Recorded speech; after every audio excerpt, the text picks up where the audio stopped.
Hello, this is Deirdre Brown, your settlement agent serving the District of Columbia, Maryland, and Virginia.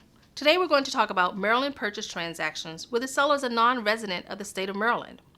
If the seller of a Maryland property is a non-resident, we, the title company, are required to take additional tax withholdings and send it to the state of Maryland.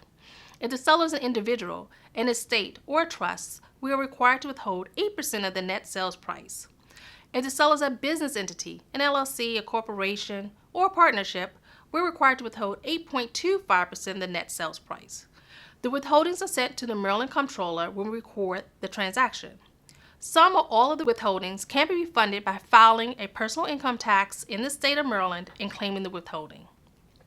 There are some exceptions to the requirements for the withholdings. Some of the bigger exceptions are, for example, if your entity has been registered in the state of Maryland to do business more than 90 days before the sale, we do not need to take the withholding.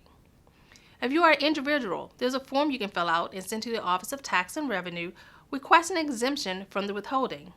Some of the major exceptions on that form that you may be able to qualify for is maybe you're selling the property but you're not receiving any proceeds back, or you need to come to the table with money. The Maryland Comptroller's Office may provide you with an exemption to the withholding. Or maybe you lived in the property as your principal residence, but you moved out recently to another state.